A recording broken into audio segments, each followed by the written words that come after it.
있습니다. 아멘.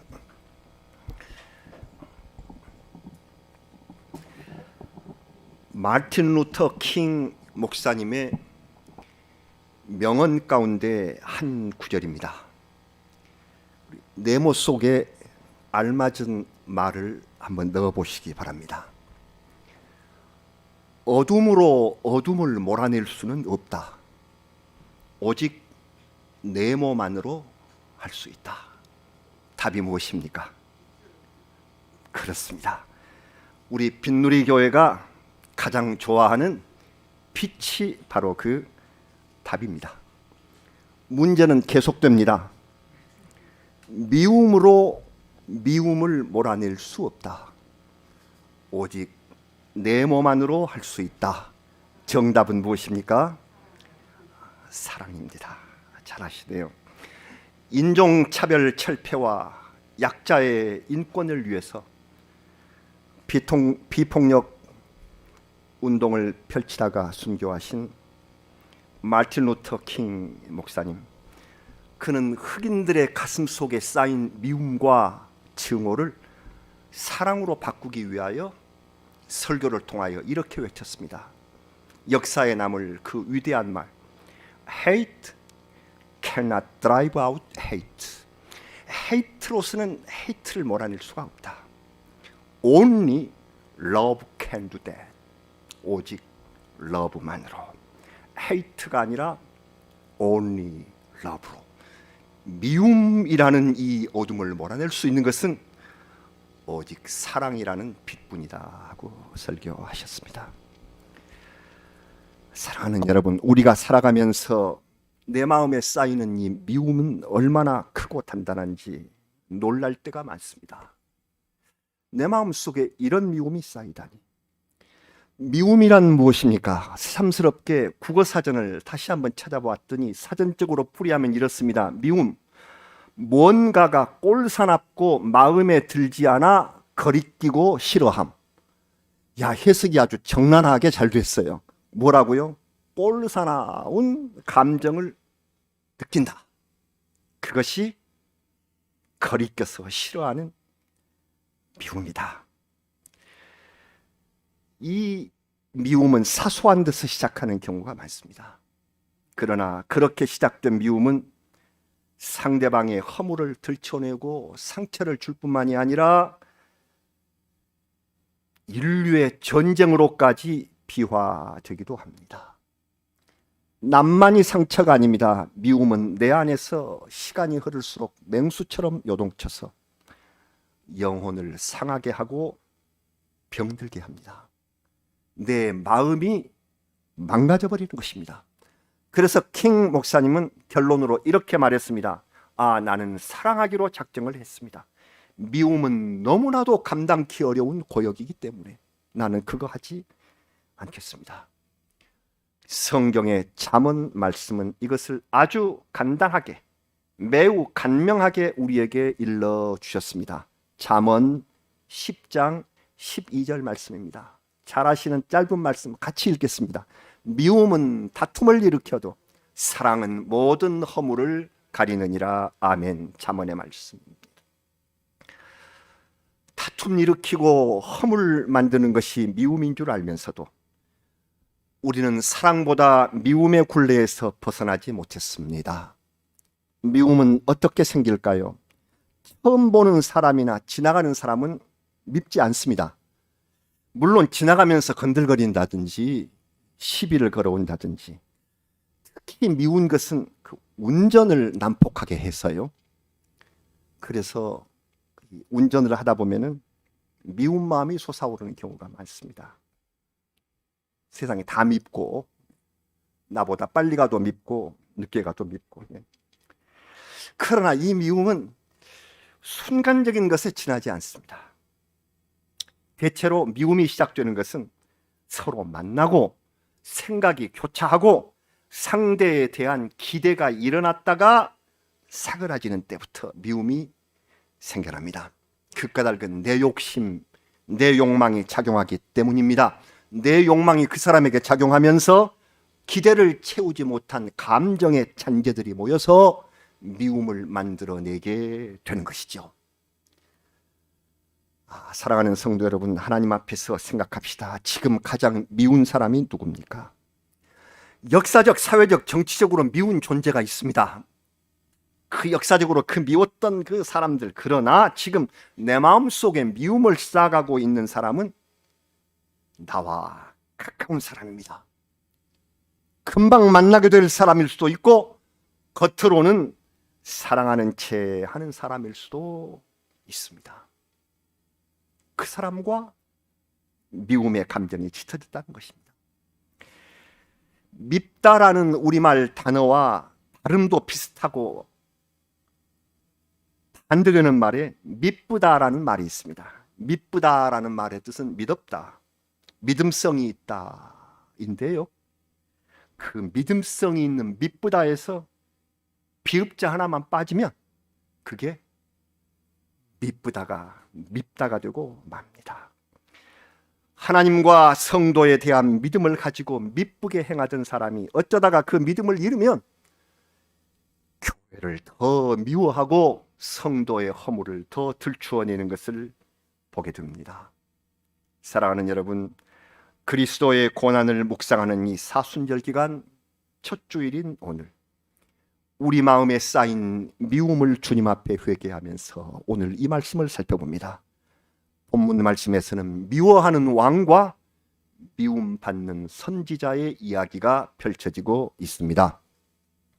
오늘 성경의 이 때는 남유다의 4대 왕 여호사밧이 북왕국과 정략적으로 결혼 동맹을 맺고 2년이 지나서였습니다. 그때 사돈을 맺은 북왕국의 임금은 우상 숭배로 유명한 아합이었습니다. 그래서 남유다 여호사밧의 아들 여호람과 북왕국 아합의 딸 아달랴가 결혼을 하는 바람에 두 왕은 사돈이 됐는데, 하루는 아합이 워낙 정중하게 초대를 하자 마지못해서 여호사밧이 사마리아로 행차를 합니다. 융숭한 대접을 하고 난 후에 목적이 있었죠. 아합 왕이 드디어 속마음을 내비쳤습니다. 길르앗 라못을 치러 가는데 우리 군사를 함께 동원합시다. 그래서 전쟁을 같이 하자 하는 것이었지요. 길르앗 라못은 요단 동편에 있는 전략적인 요충지로서 그 당시 아람 북쪽에 있는 시리아에게 빼앗긴 상태였는지라 사돈 관계를 구실 삼아서 전쟁을 같이 해주기를, 참전해 주기를 요구한 셈입니다. 사람 좋은 남쪽의 여호사밧 왕은 나는 당신과 다름이 없고 내 백성도 당신의 백성입니다 그러면서 쾌히 승낙을 합니다. 그러나 승낙을 하되 조건이 하나 있었는데, 여호사밧은 하나님을 섬기는 왕이었으므로 한 가지 조건을 붙였습니다.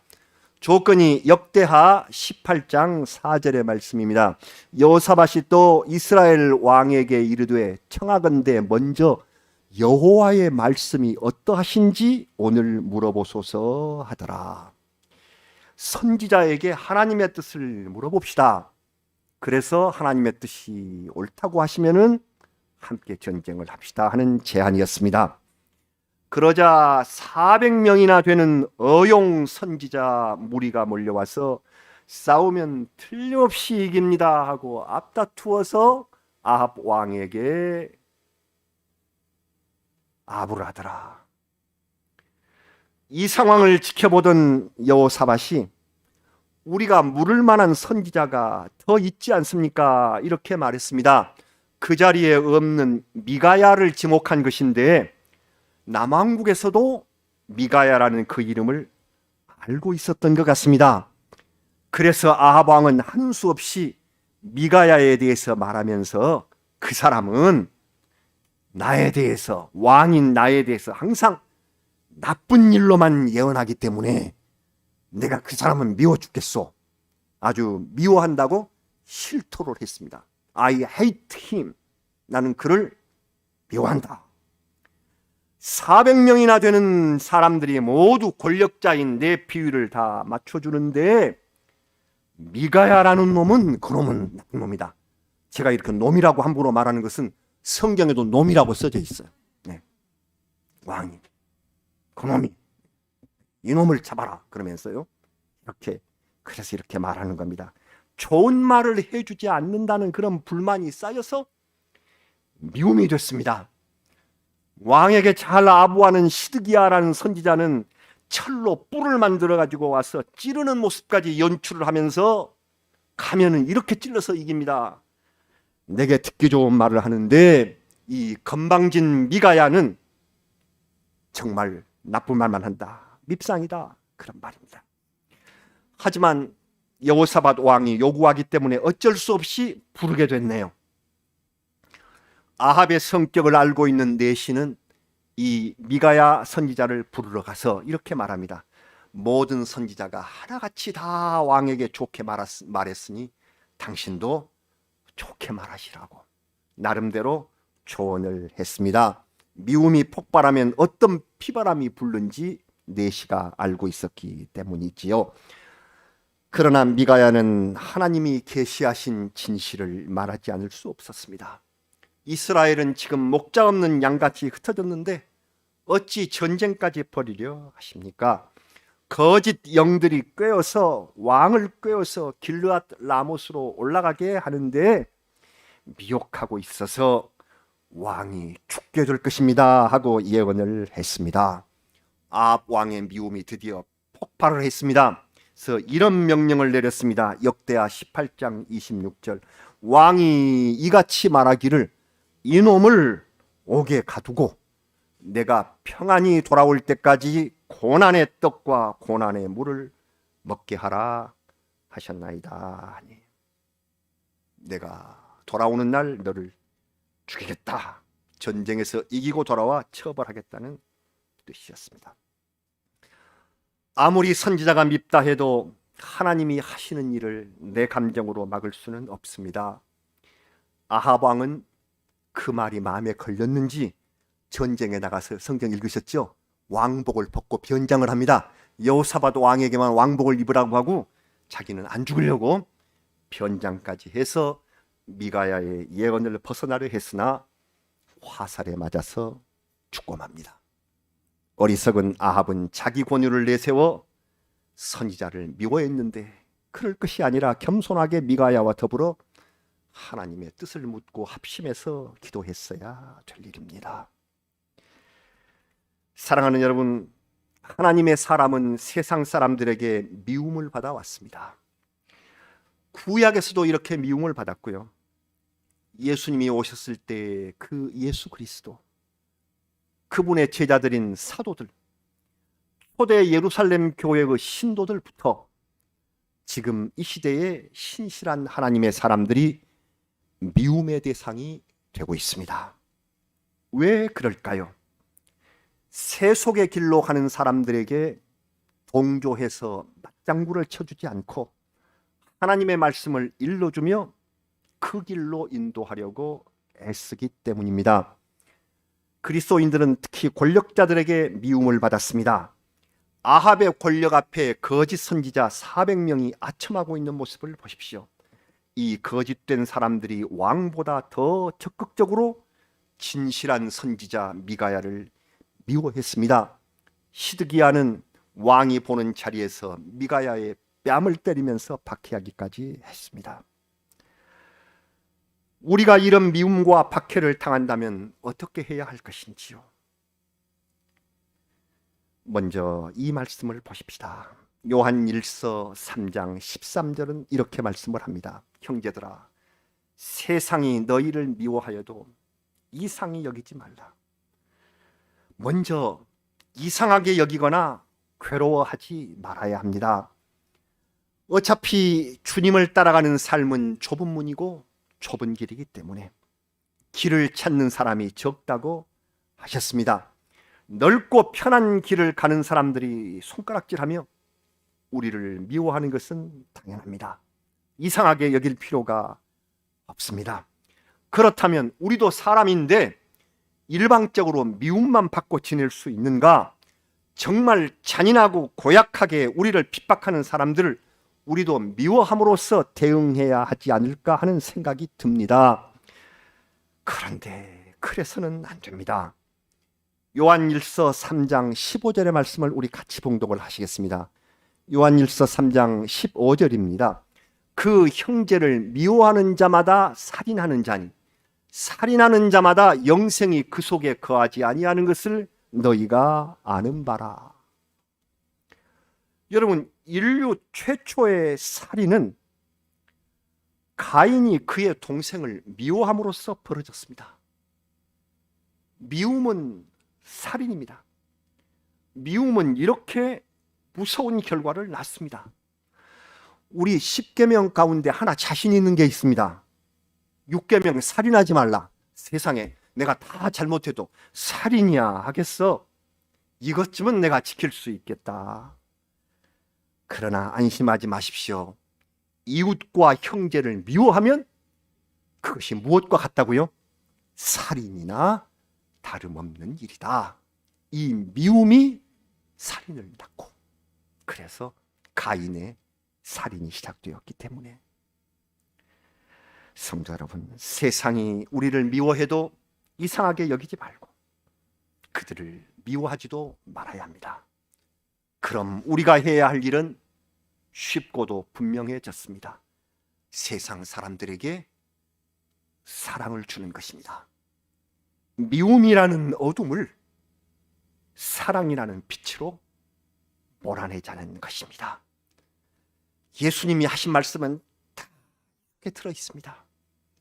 산상수훈 말씀에서 내 오른편 뺨을 치거든 왼편도 돌려대며 속옷을 가지고자 하는 자에게 겉옷까지도 가지게 하며 억지로 오리를 가게 하거든 심리를 동행하라 하셨습니다.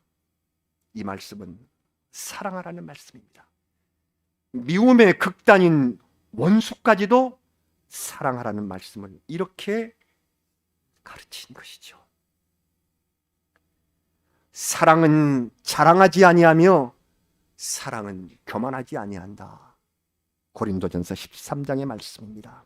하나님을 잘 믿는다는 사람 가운데 세상을 향해서 영적 교만을 부리는 사람들이 있습니다. 자랑과 교만.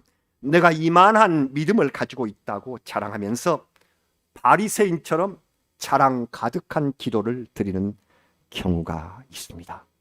세상 사람들은 그런 태도를 미워합니다. 겸손하게 사랑을 주어야. 그래서 오래 참고 온유하게 사랑을 베풀면 세상의 미움이 사라지고 세상 사람들이 드디어 예수 안으로 돌아오는 역사가 일어나게 될 것입니다. 그리스도인들이 미움받는 것은 온전한 사랑을 다 주지 못했다 하는 이유 때문입니다. 사순절 기간에 우리는 사랑 없었던, 그리고 사랑 부족했던 나 자신의 삶을 하나님 앞에 참여하면서 우리 그리스도를 따른다는 것은, 그분의 십자가를 따른다는 것은, 묵상한다는 것은 내가 미처 다하지 못한 사랑을 베풀어 주는 것이다 하는 그러한 마음의 깨달음, 그러한 자세를 다시 한번 갖게 되시기를 주의 이름으로 축원합니다.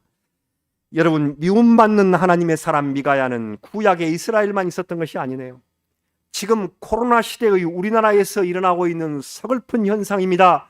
그리스도인이라는 이름이 땅에 떨어지고 교회가 미움의 대상이 되어버렸습니다.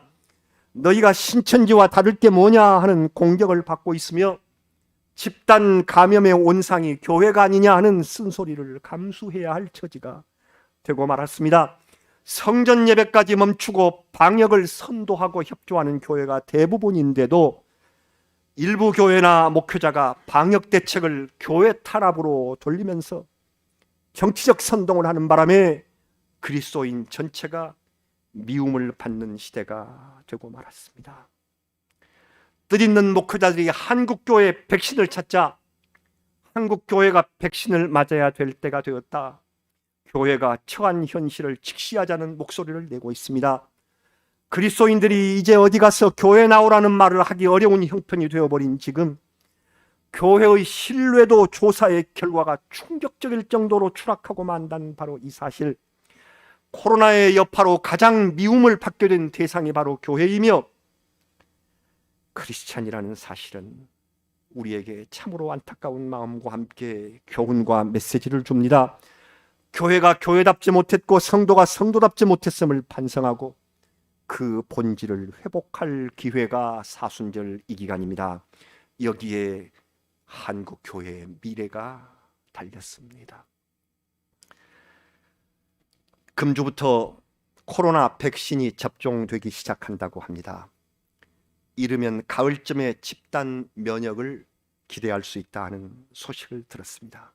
그러면 그때쯤이면 우리 한국 교회도 올바른 신앙의 체계가 세워져서 세상 사람들과의 미움을 거두고 신뢰도를 올릴 수 있을까요? 우리에게 코로나 접종 백신 차례가 언제 오는지 모르지만 우리는 그것을 기다리는 것과 더불어 하나님의 자녀로서 교회의 회복을 위하여 세상에 사랑을 베푸는 일을 끊임없이 백신이 널리 퍼질수록 우리의 사랑도 백신처럼 그렇게 펼쳐야 할 것입니다. 코로나 백신의 종류가 많네요. 우리가 선택할 수 없으니까 무슨 종류를 맞으실지 모르겠습니다만 아스트라제네카, 파이자, 모더나, 얀센, 노바백스 이런 것들이 있듯이 우리 사랑의 백신 종류도 참 많다. 우리 성경에 골로새서 3장 12절에서 14절을 보시면 이렇습니다. 그러므로 너희는 하나님이 택하사 거룩하고 사랑받는 자처럼 백신 종류듯이 사랑의 종류입니다. 긍휼과 자비와 겸손과 온유와 오래 참음을 옷 입고 누가 누구에게 불만이 있거든 서로 용납하여 피차 용서하되 주께서 너희를 용서하신 것 같이 너희도 그리하고 마지막 14절 같이 보실까요? 이 모든 것 위에 사랑을 더하라. 이는 온전하게 매는 띠니라. 아멘. 긍휼과 자비, 겸손은 우리가 입어야 할 옷이고 백신이고 마지막으로 매는 띠, 거기에 마지막으로 하나님이 주시는 그러한 은혜의 백신은 사랑이라고 하셨습니다. 세상에 사랑을 전하지 못한 우리의 잘못이 이 코로나 시대에 엄청난 미움으로 한국교회에 되돌아온 것이지요. 저는 교수로 있으면서 가장 보람된 일을 하나 들어봐라 한다면 아마 이 사실을 말하고 싶습니다. 1996년에 제가 있었던 학교에 대학생 사회봉사단을 발족시켰습니다. 사회에 봉사하는 사람이 돼야 되겠다. 그걸 가르쳐보자. 그때 제가 학생처장이 되어서 지역사회 봉사기관들과 협약을 맺고 우리 대학에 사회봉사 과목을 개설을 했어요. 그래서 이 사회봉사 과목을 신청한 학생들을 한 학기 동안 봉사기관에 파견해서 경험을 갖게 했습니다. 잘 마친 학생들은 한 학기에 사회봉사 1학점을 따게 됩니다. 시험도 안 보고 학점을 딴다 하니까 수강 신청의 인기가 아주 좋았어요. 처음에 만만하게 보고 신청한 학생들이 많았으나 사회 구석구석에 외롭고 약한 곳을 직접 보면서 사랑 베푸는 경험이 쉽지 않더라 하고 학기의 끝에 모두 다 자기 소감들을 써냈습니다. 첫날 사회봉사 과목을 막 개설을 하고 이제 집단 오리엔테이션이 있었는데 그 오리엔테이션을 받기 위하여 넓은 강당에 모이는 학생들, 앉을 자리가 없이 차고 넘치는 모습을 보면서 가슴이 울컥했던 기억이 납니다. 사회봉사라는 과목을 저렇게 마음이 움직여서 선택을 했구나. 저는 첫 강의에 나서면서 찬송가를 부르고 싶었는데 일반 대학인 관계로 찬송가를 부를 수 없고 그래서 대신 사랑으로라는 유행가를 택했습니다. 포크 듀엣 해바라기가 부르는 사랑으로. 그 아름다운 선율, 그 가사가 얼마나 좋든지 영원히 변치 않을 우리들의 사랑으로 어두운 곳에 손을 내밀어 밝혀주리라. 이 유행가 아시죠? 찬송가에 버금가는 노래예요. 이게. 어두운 곳에 손을 내밀어 밝혀주리라. 그 제목이 사랑으로. 세상 사람들도 그런 유행가가 있고 그런 일을 합니다. 우리의 찬송가는 모두 다 이 사랑입니다. 이 찬송을 부르면서 사순절 기간에 지금까지 무엇 하나 아직 내 마음속에 남아있는 이 미움의 잔재를 모두 거두어 버리시고 예수 그리스도의 십자가 앞에 사랑만이 남는, 그래서 이 세상의 모든 미움을 사랑으로 흡수하는, 여기에 우리의 교회와 한국 교회의 미래가 달렸다 하는 마음을 다시 한번 마음속에 새기시면서 사랑으로 나아가는 사순절의 성도 여러분이 되시기를 우리 구주 예수 그리스도의 이름으로 축원합니다. 다 같이 기도드리겠습니다. 아버지 하나님, 세상으로부터 미움을 받는 그리스도인이 성경에도 있으며 현실에도 있으며 참으로 많습니다.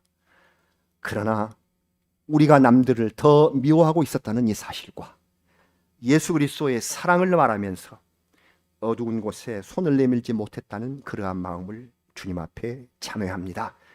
이 참여가 첫 번째 참여가 되게 하셔서 이 사순절 마칠 때 사랑이 넘치는 교회의 성도가 되어서 예수 그리스도의 십자가 아래서 변모된 우리의 모습을 보게 하여 주시옵소서. 감사합니다. 저희들을 사랑의 공동체로 묶어주신 우리 주님 감사합니다. 모든 미움 다 없애고 주님 따라서 어두운 곳에 손을 내밀게 하여 주시옵소서. 오늘 기도를 통하여 우리 아프고 연약한 분들을 위한 기도를 드렸는데 주님께서 사랑으로 손길을 내밀어 주시기를 바랍니다. 우리도 사랑의 기도로서 도울 수 있도록 하여 주시옵소서. 주님 사랑합니다. 사순절에 우리 주님 십자가를 더욱더 사모하게 하여 주옵소서. 예수님 이름으로 기도드리옵나이다. 아멘.